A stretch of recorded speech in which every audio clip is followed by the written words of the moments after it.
afternoon, or evening, depending on where you are. My name is Jeanette Rivera, and on behalf of the Association of Educational Therapists, it is my great pleasure to welcome you to our webinar, When Interventions Fail, Improving Outcomes with Resistant Clients, presented by AET's founding president, Dorothy Ungerleider. The Association of Educational Therapists is the national professional association that sets standards and ethics for the professional practice of educational therapy and provides ongoing professional development for its members and the public. AET offers a variety of professional development programs, including webinars, study groups, regional workshops, and a national conference that enable members and the allied professional community to stay up to date about the latest research-based findings in the fields of education, psychology, and neuroscience. Our 2016 national conference will take place in the San Francisco Bay Area in October with the topic, Cultivating Wisdom While Embracing Change. It will feature Dr. Daniel Ansari, who heads the Numerical Cognition Laboratory in the Department of Psychology at the University of Western Ontario, and Dr. Guinevere Eden, Director of the Center for the Study of Learning at Georgetown University, where she studies the brain basis of developmental dyslexia. Finally, I want to call your attention to the Q&A button in the upper left of your screen. There will be an opportunity to answer your questions at the end of the presentation. Questions can be submitted at any time during the presentation using the Q&A button. And now, it gives me great pleasure to introduce today's speaker. Dorothy Ungerleider is a board-certified educational therapist and a fellow of the Association of Educational Therapists. In addition to being AET's founding president, Dorothy is the author of 3 wonderful books that illustrate the process and power of educational therapy. These books are Reading, Writing, and Rage, Educational Therapy in Action, and the compilation Psychoeducational Perspectives. Dorothy has lectured extensively, mentored public school teachers for Schools Attuned program, and helped develop training programs in educational therapy at UCLA and California State University at Northridge. After forming a pro bono service project at the Juvenile Justice Connection Project in Los Angeles, she lectured to juvenile court judges about the link between learning disabilities and juvenile delinquency, and created a tool for them to use in their bench book for screening learning levels of adjudicated youth. Please welcome Dorothy Ungerleider. Good morning, everybody, and welcome to all of you from all over the world. It's really my pleasure to speak to you, and our topic today regards when our interventions sometimes fail with those clients who've defied our best intentions and our best interventions. I think the topic is so relevant as we re-examine the role of educational therapists in a culture being taken over by corporations, tutors, coaches, all competing for the flocks of students that are struggling with learning issues, some from true learning disorders, but just as often from the accelerated demands of curriculum today that overlook the stages of development for so many youngsters. My talk today is to remind us again about Ed Therapy's unique approach, the therapy piece of what we do. There are at least 3 types of individuals with power issues. Those who feel and act powerless, those who make others feel powerless, the clients who resist all efforts, and those who manage to maintain personal power in spite of severe disabilities. I'm sure you can all think of examples of these from your own practices, and I'll share some examples for you today as we talk. But how do we connect with these disaffected youth? I don't believe we can make anyone a learner unless we make an effort to know them, to really understand what they think and feel, why they do what they do, what sometimes motivates them to do or not do some activity or behavior. When we meet our clients in that initial session, instinctively we begin to observe them, the way they walk, the quality of their voices, the pace of their movement, their facial expressions. Most important of all, we must begin to listen in a whole new way, the way that many of you have heard me discuss before today, but I believe it so strongly that I'm repeating it today, especially as it applies to resistant clients. We must listen in the way that Theodore Reich, the psychoanalyst, first called listening with a third ear. That is the way in which one mind speaks to another beyond words, sensing what other people think but may not say. This is your intuitive ear, the one trained to listen to what's really going on inside and outside of our clients and their families. I like to think of educational therapy as the third ear for education. You all know that every person needs recognition. Early on, we must probe for those behaviors and beliefs that make each one feel something special about themselves, their dreams and their strengths. I remember once asking a second grader what he did well, and his answer was nothing. When I probed a bit and he said no to everything I suggested, I said, well, can you blow your nose? And he said, well, everyone can blow their nose. And I said, well, my 8-year-old son cannot, because at that time he used to breathe up instead of out. And with that information, this little guy finally realized that maybe there were things that he could do. Today, I'd like to share some stories that might stimulate you to approach your resistant clients differently. But please be forewarned of my 3 biases. First, that we can help children to learn. We can inspire them to learn, but we cannot make them learn. Second, we must determine if each client is unable or unwilling. Are there true neurodevelopmental difficulties, or rather psychological issues, that make them unwilling to be learners in the conventional sense of that word? And third, human beings are not their IEPs. Please take a look at this condensed IEP for Richard. And it's pretty standard stuff. Reading, work on word attack skills, work on phonetic skills, work on reading comprehension skills, vocabulary skills, spelling, keep a list of reading and vocabulary words, word attack, blah, blah, blah, arithmetic, work on place value, work on 3-digit number, 3-digit addition, blah, blah, blah, processing areas. I'm not going to read all those words to you, but you get the idea of what a pretty typical IEP looks like. How old do you think Richard is? That's the real question.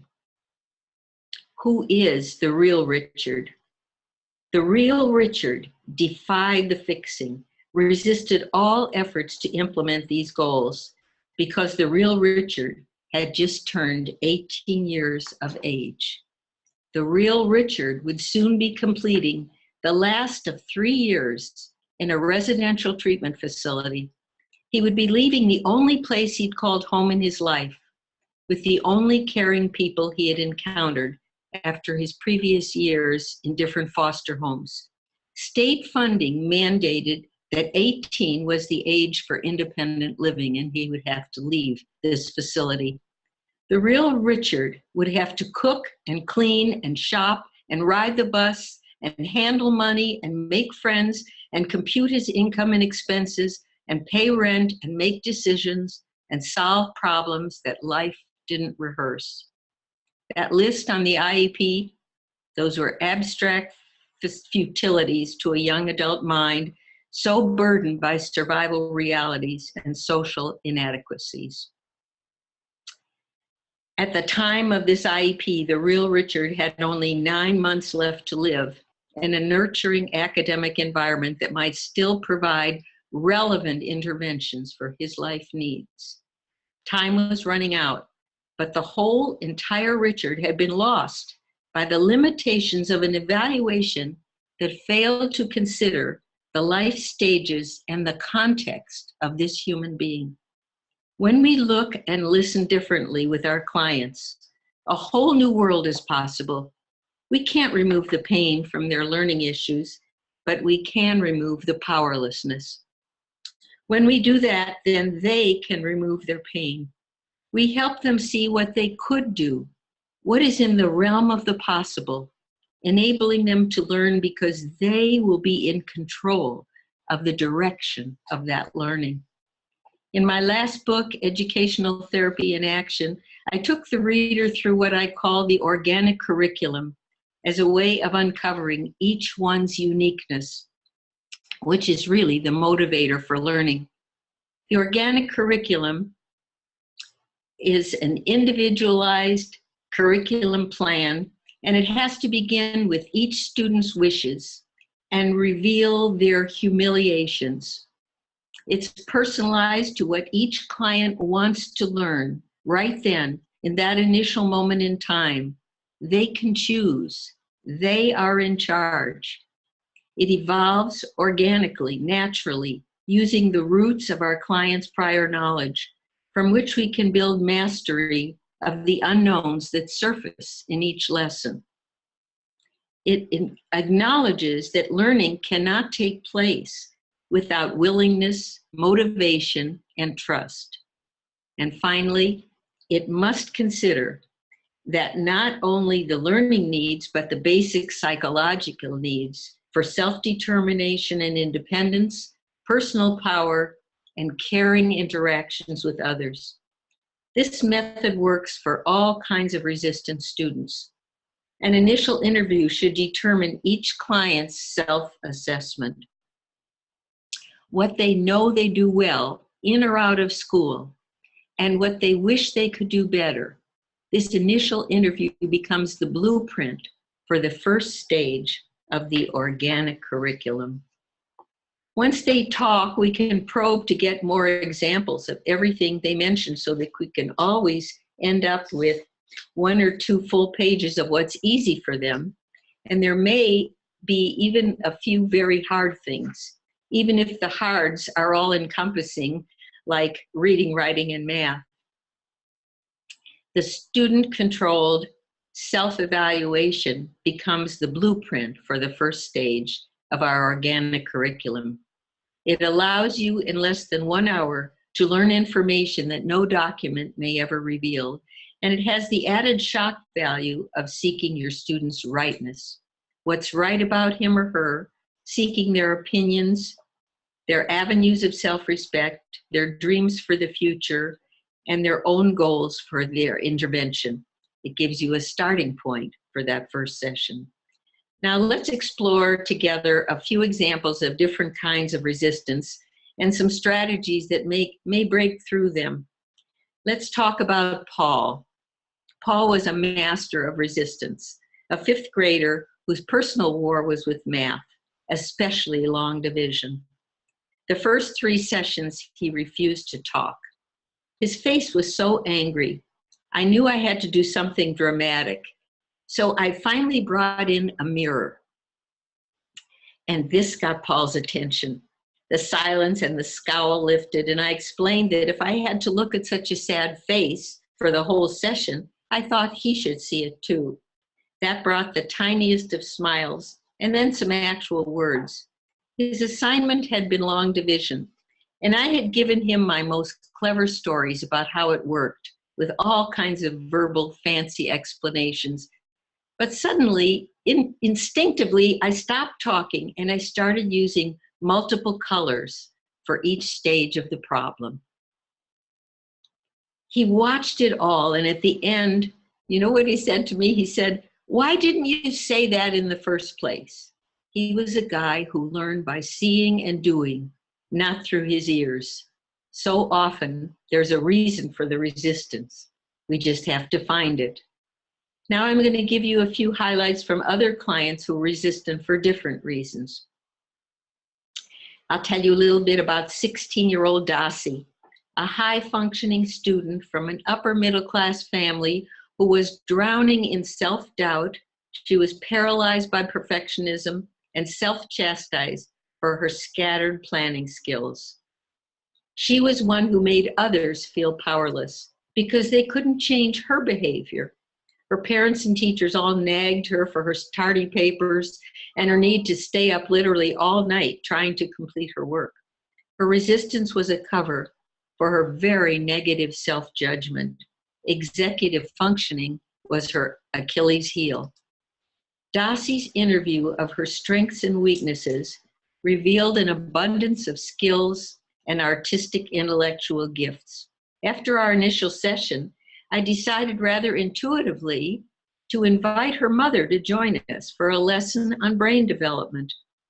This lesson was inspired by our colleague, Mary Dee Sklar, and I'm sure many of you know her work, but if not, I strongly urge you to examine her manuals. Here are some of her very client-friendly titles of topics from her workbook. Planning ahead by planning backwards. Seeing my future. Nothing changes if nothing changes. The mess outside your body creates a mess inside your mind. This is how Mary Dee communicates with her students, and they're very responsive to this. Sensing that neither Dossie nor her mother understood about brain development and stages of maturation, particularly for higher level executive functions, I used Mary Dee's ideas and made a primitive sketch of the brain. Please excuse me, this is my artwork. It looks more like a lima bean, but it's supposed to be a brain.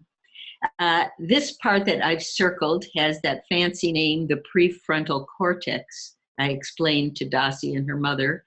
It's the part in charge of all that planning and organizing, Dossie, that's such a struggle for you.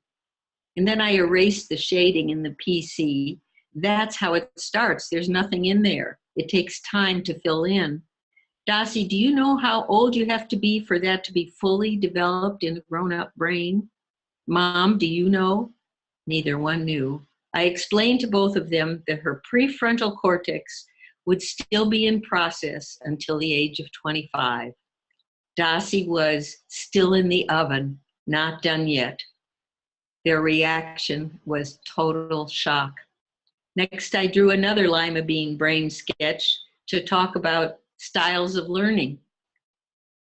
I'm sure most of you know this pitch about brain styles, but the importance of using this information was how it was absorbed by client and mother and the impact it had on their behavior. I explained these two different lima beans, that one represented people who learned with what we called a CD brain, that they learned through their ears, and it shows a little sketch of a teacher going yak, yak, yak, that they learned from what they heard, just like if you're listening to a CD. The other one was the DVD brain, the people who learn more from what they see and from what they touch and from the kinesthetic movement. And we talked about what Dossie's style was. I was astonished at the effect this lesson had on both Dossie and her mother. Her attitude change impacted her whole approach to studying. She suddenly gave herself permission to need more development time to master all these high-level skills. And Mom backed off on the expectations. The amazing thing was that when she stopped worrying about all these things, she started to relax and could function at a much better level.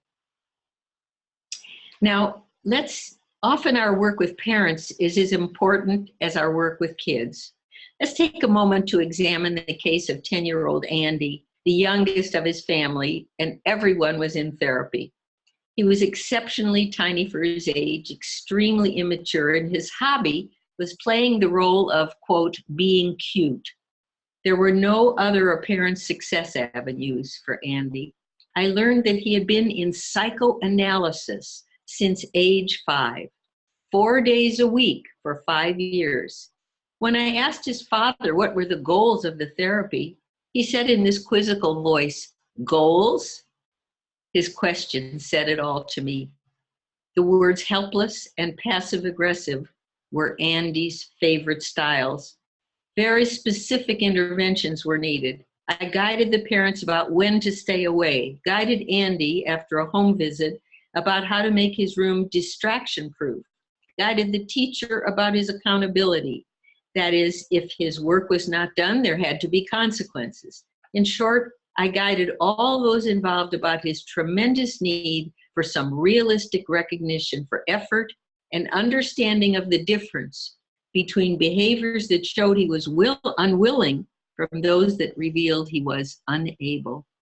Today in his 30s, This is what I learned about Andy's current career from his web profile. This is a direct quote. Broad knowledge of technical sales of a new source of induction power generators, proven ability to lead sales teams and project management to achieve revenue goals, offer an in-depth understanding of the sales cycle process, remain focused on customer satisfaction, and lead development projects from concept to implementation. Now I ask you, do you think Andy was an example of unwilling or unable? Let me now tell you about Robert's story in more detail. Robert is an example of one who feels completely powerless. Robert is no conduct disorder, but he's one of the toughest clients to reach that I've seen for years. And in a classroom situation, no teacher would be able to discern the core of Robert's needs. Our work together was very unorthodox, and I saw him only 1 hour a week at a social service agency. In our first hour, I observed this handsome but very unkempt youngster. He looked neglected, like a wounded animal, with clothes that looked and smelled slept in, and he was mostly silent or monosyllabic if he spoke at all. Robert was a 10th grade high school dropout. If we consider his risk and protective factors, he had 3 major risks. He was totally illiterate at 17 years of age, reading below 2nd grade level, virtually a non-writer from a family who all had intrinsic learning disabilities. He had passive-aggressive defense of quiet non-cooperation, retaliating against both school and family systems. His family, his mother was severely LD and ineffectual in dealing with her children. His father was an alcoholic, verbally and sometimes physically abusive. One sister was a compulsive hand washer, unable to leave the house. Another sister had been thrown out of the house by the father. Needless to say, parental support was non-existent. Robert had only one protective factor in his life: positive interpersonal skills with his skateboard friends. They camped out at night when they were afraid to go home and couldn't face their dysfunctional families. He could write his numbers, more or less. I always have people write their numbers, their name, address, zip code, phone, birthday, age, number of siblings. More or less, he could do that. And then I interviewed him for his, what I call his hard and easy list. He was sharing, he was describing, and I was writing. And it's really a much shorter hard and easy list than I usually get, but Robert was a man of few words. You can see that easy, right at the top there, was skateboarding with 4 stars, and dirt bike riding, fishing, fixing things, building things, taking chances in skateboarding, TV, all. It's interesting to see his comedies, his action movies, chores, mowing and trash, making friends, and math. And he acknowledged that making friends was a strength. Hard was only reading and writing, the 2 major parts of the curriculum. And his dreams were to be a carpenter. I'm sure you can guess our starting point. Skateboarding, of course. He dictates and I write. Can he read it back? Yes. Can he copy it? Another yes. Is he willing to show me? Yes. We were on a roll. That was our first session. This is the story that he dictated. Greg, Israel, Val, and I are building a fort up in the mountains above the valley. You can see Sylmar, San Fernando, Mission Hills, Northridge, Burbank, and the whole San Fernando Valley. This fort is made out of nets. How fascinating that he knew the names of every one of the suburbs in the valley and watched as I wrote the words. I continue to work with Robert 1 hour a week from September to June. You will see how the organic curriculum evolved and the range of interventions it offered as each lesson grew out of the other, as strengths and weaknesses emerged and form a plan of intervention of their own. Here are some highlights from each month. September, the notebook we made of his dictated stories, which he reads back, becomes the textbook for that early period of our work. He wasn't ready for any formal reading program that looked like what he had failed before. The end of September, he's beginning to appear cleaner, with flashes of eye contact. He's visibly proud when I say, you know, you will be a reader. He actually smiles and says, I know, and I see the glimmerings of hope. October, unfortunately, he got very sick with a severe cough from his smoking, but we talked on the phone. We missed the entire month. November, surprisingly, hopefully, he returns as if he's never been gone, begins confiding little bursts of information. He's a night owl, has trouble waking up in the morning, a pack-a-day smoker with a constant smoker's cough. In this month, we begin echo reading, and I see that he is hungry for knowledge. And I'm just going to show you this slide of echo reading. For those of you who don't know it, I think most of you do. It's a rereading strategy for developing expressive, fluent reading. I read the text aloud while tracking the print for the client to see, and after the text has been read aloud, he imitates or echoes me. This month, Robert begins to notice things in my office. He's fascinated by my inflatable globe, and he wants to know all the terms, hemispheres, differences between continent, country, city, state. The organic curriculum is a dream for this neglected mind for information.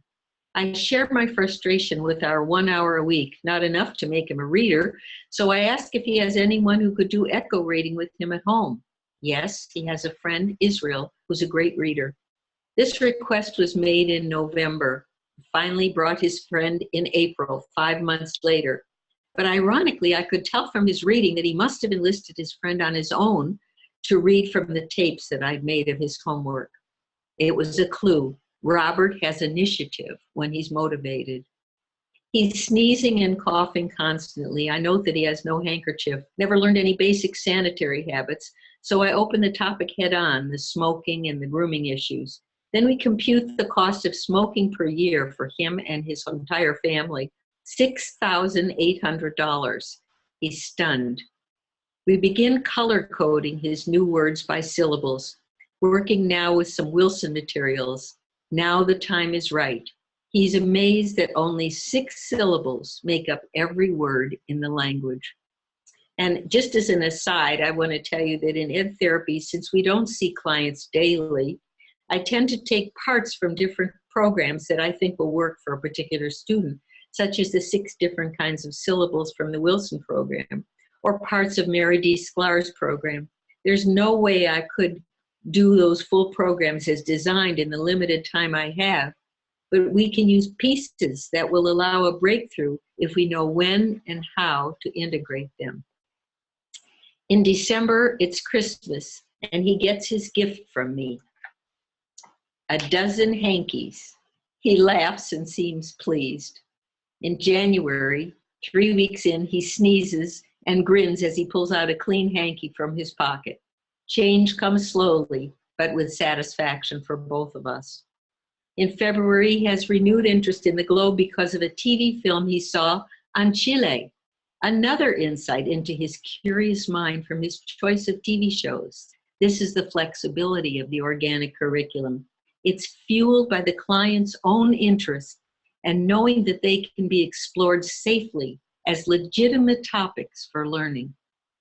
We study comparative populations of Chile, Greece, and China, and he sees a picture of the Great Wall. He wants to know all about it. What are its dimensions? Another skill emerges, the revelation of his incredible ability with spatial and size estimates, comparing the dimensions that we read about of the Great Wall with those of the room and the building we were in, guessing that the Great Wall must be about the height of this 2-story building, about 25 feet high, he says. No standardized test could have revealed this ability of Robert's.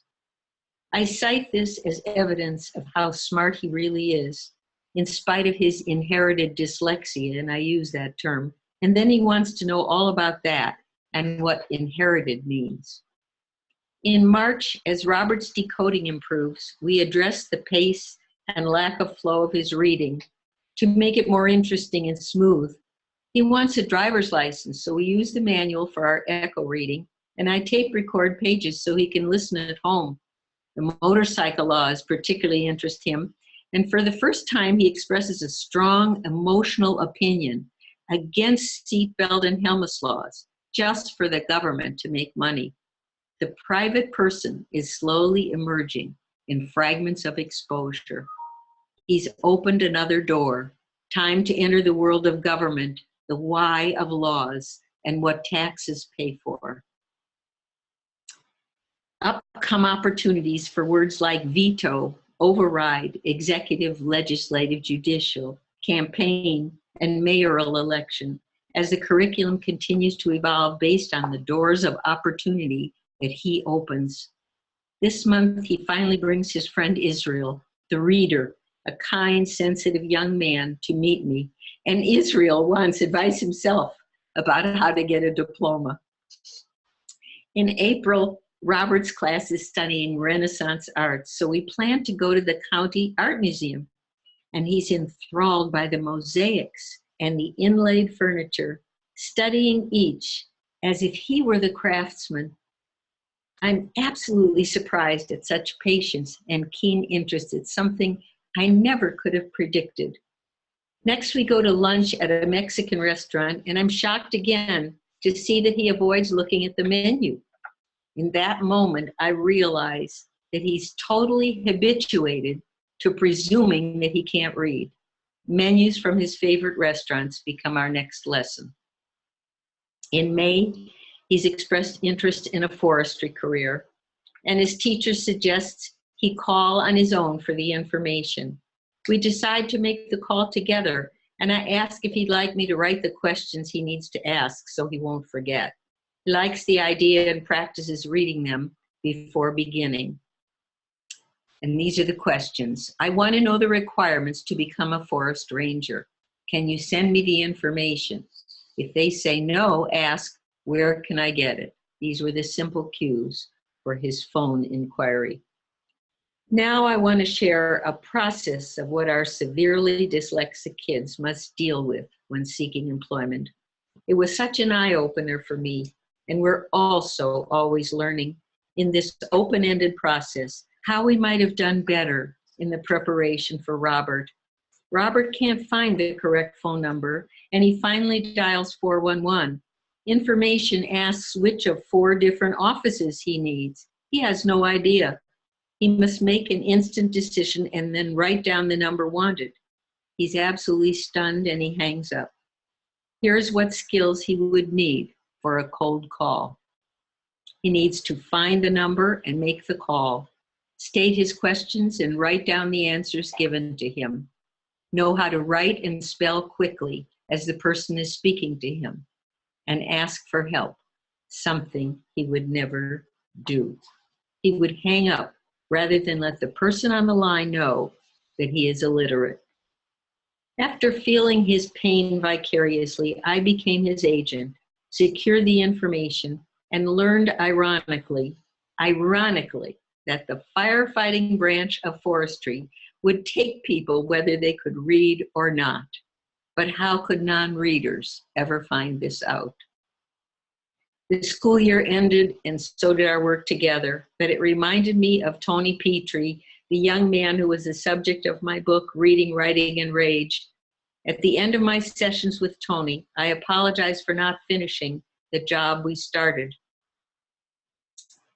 And he said, "You taught me that I could. I guess the rest is up to me, isn't it?" Tony's words changed me. So many times as educators and even as parents, we feel we must fix things, make everything better, perfect. We feel we must do something to them. We forget that change can only come about if we do something with them. Even the most resistant ones have some window of connection. The trick is in identifying it. The end of this story is that I taught Robert that he could, and actually helped him get into the Forest Service. Now I want to switch our topic a bit to the link, very shortly, the link between LD and JD, learning disabilities and juvenile delinquency. There is still as much controversy about this topic as there was years ago when I lectured on learning disabilities to the National Council of Juvenile Court Judges. The questions persist. Is LD the cause, or are these kids just more vulnerable? The most recent study, done in 2003, estimated that approximately 30% of youth in the juvenile justice system have LD, but they may also have emotional disturbance and behavioral disorders. They never did, in this study, they never had a control group of non-delinquents. Most interesting about this population, and perhaps most useful for any of you doing ed therapy with these teens, are the following 5 hypotheses for the causes behind the LD-JD link that I found in the literature.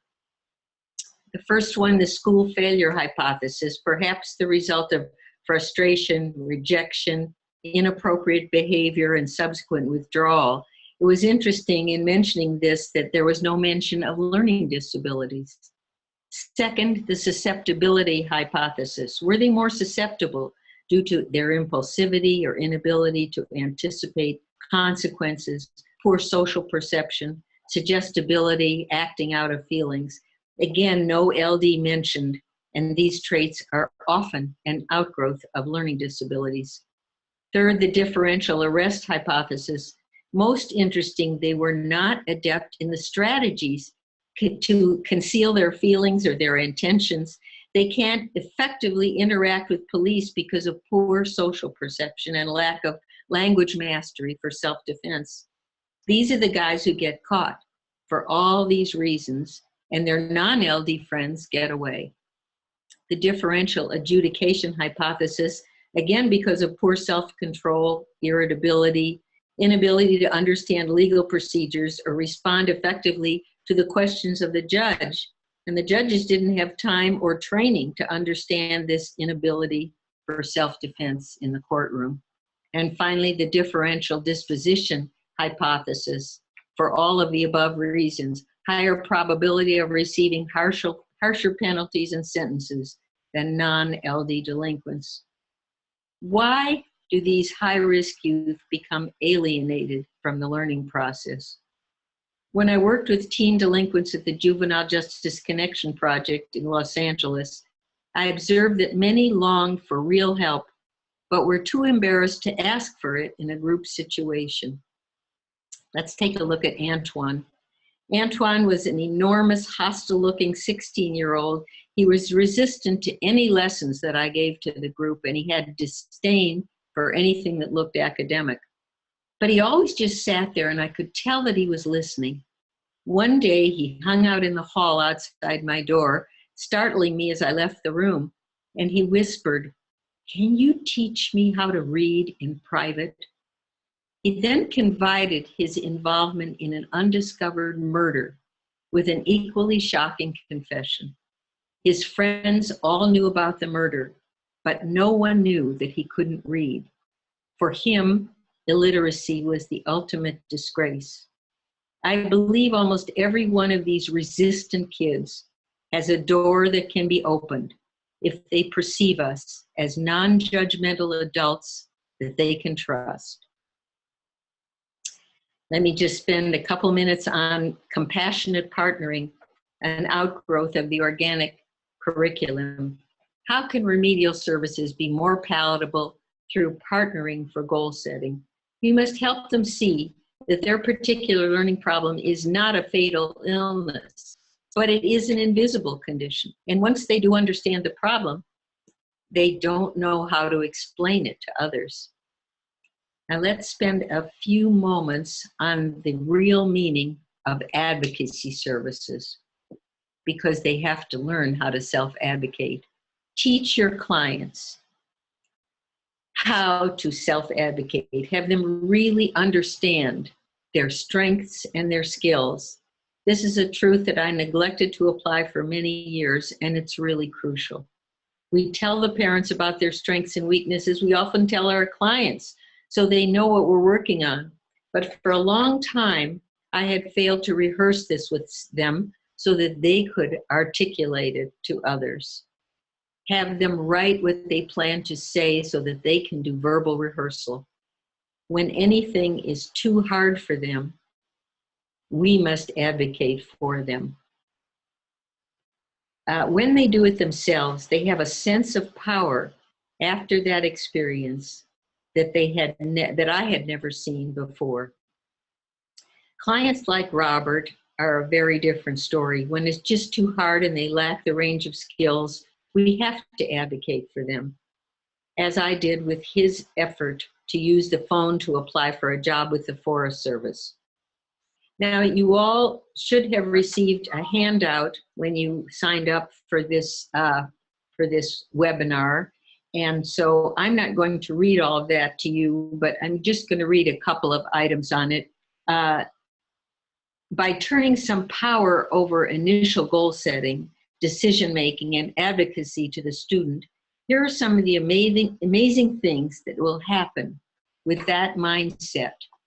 They will begin to relax, be real, and let go of defensive, secretive behaviors. They'll work with high motivation, which means maximum effort and no resistance. They'll be able to learn contextually in the context of what they do, a multitude of integrated learnings that arise from their self-determined skills. And by learning in context, they'll be able to integrate their skills. We already do this. These may sound like very grand claims to you all, and I wouldn't believe that either unless I've experienced them, but I'm a clinician, not a researcher or a curriculum designer. My partnered organic curriculum was never consciously designed. It developed on its own out of my desperation for something that would work on my failures, on those kids who rejected everything else. We can't remove the pain, but we can remove the powerlessness. When we help them see what they could do, what is possible, we've enabled them to learn without restrictions, to put them in control of the direction of that learning. And my last words for you: years ago, I was told that we could only remediate individuals with LD up to the age of 8. And now I only work with adults. Remember, when you think it's too late to help an individual, this is the wisdom of Reuven Feuerstein. The critical period for meaningful intervention is the lifespan. Thank you for being here with me, and I would like to be able to have some questions now. Yes, we're going to go into the questions section of our webinar. I know there's a question regarding the handouts. We can certainly resend to those of you who did not get it.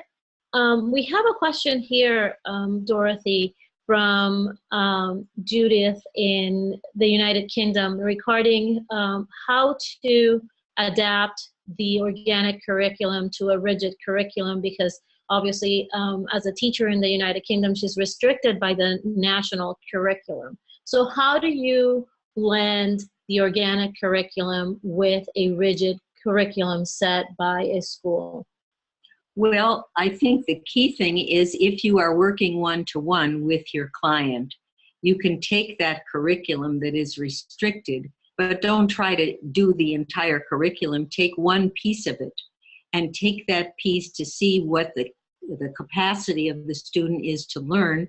If you can adapt it to some of their personal strengths, to some of their interests, to some of their own desires, and if you can make it more fascinating to them, don't try to take on the entire curriculum. And you may, if you begin to see some success with these students, be able to talk to the curriculum designers and see whether you can modify it for those with special needs. Thank you. So here's another question regarding those students that or clients that come and say that there is nothing really wrong with them, that they don't see the need to work with an educational therapist, that they don't know why they are there. How do you come around to work with them and set goals for those things that you do notice should be or part of what they need to work on? Well, I think that's a really interesting question, because you have to help them see what was the reason that they were referred to you in the first place. And if they don't think that they need ed therapy, is there anything that they're longing to learn in or out of school? Where, again, as I said before, if you give them the opportunity to be in charge of the curriculum, what is it they would like to learn? And don't have a set plan in advance, but start with anything that they wish they could do better. And that opens a door for trust to develop, because without that trust and without that connection to the client, then we can't proceed. But once you engage them in something they want to learn rather than something they've been ordered to learn that they hate, then that's a lose-lose situation. And in regard to setting goals, and you're working with the clients to set those goals, how do you bridge a gap between what you and the client set as goal and what the parents sometimes set as goals, which might not always match? Yes, that's also a very good question, because many times it doesn't match. And that's where you have to engage the parents to be able to understand why you do what you do, and how, without the student buying into the getting of help, you can't really have it happen unless they buy in. And so if the parents are very rigid and unable to bend, you have to also help them be more flexible as well. And also, talking about that collaboration, how do you engage teachers in this process where, whether it is because of the curriculum or unwillingness or past experiences or whatever other reasons the teachers might have, they might not be as cooperative in the beginning of the process? Well, the connection between the ed therapist and the teacher is a very delicate one.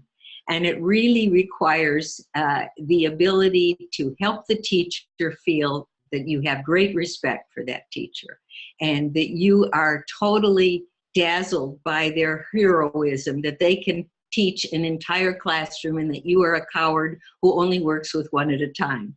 And once you win over the trust of that teacher, you start by saying, how can I help you to do more successful work with this student? What can I do, since I'm working with him or her only one at a time? When they begin to feel that you respect them and you're not there judging them and you're not critical of them, that opens the door again for trust and for that link to begin. And it's really very helpful.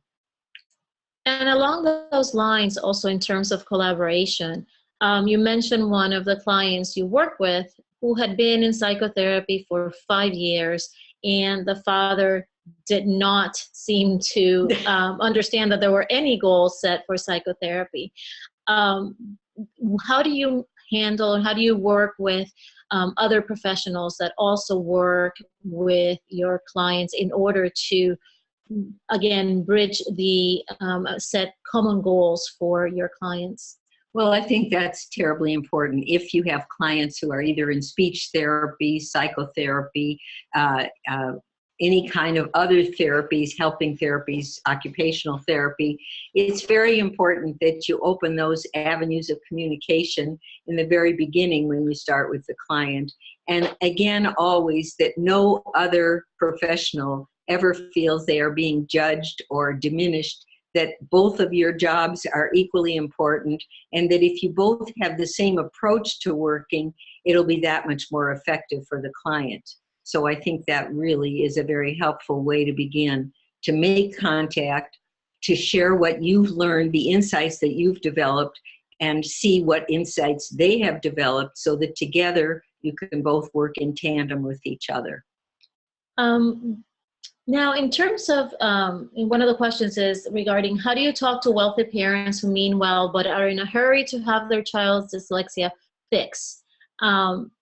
And they need to fit a therapy into the busy after-school schedule of their children, and they want sort of something faster, and they might not understand the conversations that you're having with the students in order to set the goals that are needed for educational therapy. Well, you're going to run into all kinds of folks. You're going to run into folks, the parents who don't really understand what you're doing and they want a fast fix. and they've read about some wonderful new company that has something that will fix their dyslexic children in only 3.5 weeks. Whatever it is that they've been tempted to believe, I think that you have to just explain to them the way in which you work, what you hope you'll do, what you hope that you can do within as reasonable a time as possible, and that you need their help in their support philosophically and emotionally. But there are some people that just don't get it, and we can't win them all. And so I think that, again, today in this world where everybody's advertising to have a quick fix in a miracle new program that's going to solve dyslexia in 2.5 weeks, I think you may find that if you say to them, good luck to you, try it, and if it doesn't work, give me a call. We can't be miracle workers, but we can only stand for what we know works and what we have as examples of what really has helped our children. Another question is, will the organic curriculum work with a very small group of students with LD and or emotional disorder, depending on the facilitator or educational therapy in building that relationship? You're talking about whether you can do it with a small group. And I think it doesn't really lend itself to a group because it's a very personal kind of a thing. I just believe that it has to grow out of what each individual wants to do. So that, but what I think you can do with a small group is begin to find out what each of them feel that they're good at.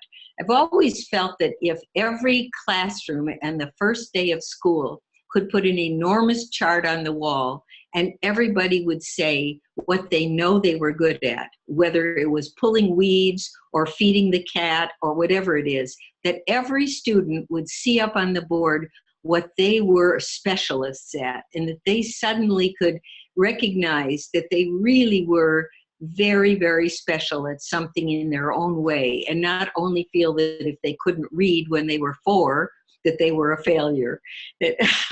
And that's so I don't know that the organic curriculum can work in the same way with a group as it does one-to-one, but pieces of it might be able to.